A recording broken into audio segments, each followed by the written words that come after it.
এতে কোনো কাম কাজ নাই।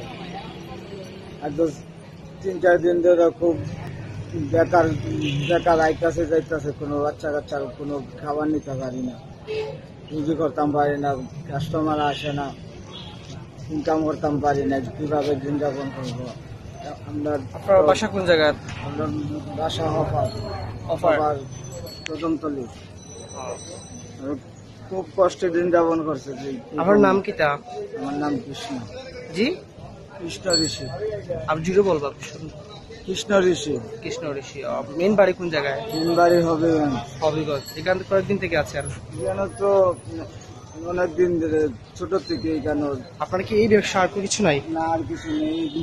জুতার কাজ করলে খাইতাম না, খাওয়া সম্ভব নয়। এই জুতার কাজ করে আপনার জীবন নির্বাহী মানে জি হয়, জীবন যাপন হয়? জি। আচ্ছা, বুঝতে পেরেছি। আপনার কয় ছেলে কয় মেয়ে? আমার 2 ছেলে, মেয়ে নাই। মেয়ে নেই। ছেলে কি করে? ছেলে ছোট, লেখাপড়া করে। কোন ক্লাসে? থ্রিতে পড়ে। ছেলের আম্মা আছেন? আচ্ছা, আম্মা আছে। তো আমরা খুব খুব কষ্টের দিন যাপন করতেছি। একবারে তো খাওয়ান খোরাকি নাই, নিজেও খাইতে পারি নাই কেন। আচ্ছা, মাস্কটা খুলবেন একটু দেখাতে। মানে বর্তমানে ওই লকডাউনের পরিস্থিতির কারণে 1 টাকাও রোজগার নাই। একটাও রুজি হচ্ছে না। কালকেও আইসি, একবারে বেকার গেছে, আজকেও বেকার, কোনো বেচা কিনিও নাই, কোনো কাজকর্ম নাই। তাহলে কিভাবে বাসা ভাড়া দিবেন বা কিছু করবেন কিভাবে? ওখানে বিকল্প কোনো পদ্ধতি আছে? না, এক আল্লাহ ছাড়া কেউ করতে পারতো না। খুব কষ্টের দিন যাপন করতেছে। আমরা ওখানে বর্তমান খানি না খেলে তো ছেলে মেয়ে আঁকড়ে রয়েছে, বাবা আসবে কিছু আনবে, আমরা খামো।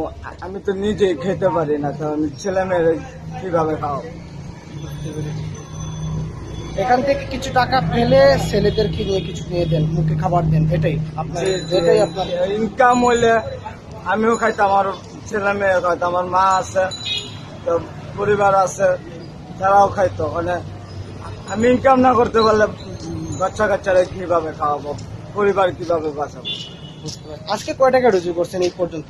এখন তো 1 টাকা রুজি হচ্ছে। 1 টাকা রুজি করেন? 1 টাকা রুজি হচ্ছে। সকাল থেকে এখন প্রায় 3টা বাজে, এখন 1 টাকা রুজি করেন? 1 টাকা রুজি করছে না, বেকার বসে আছে।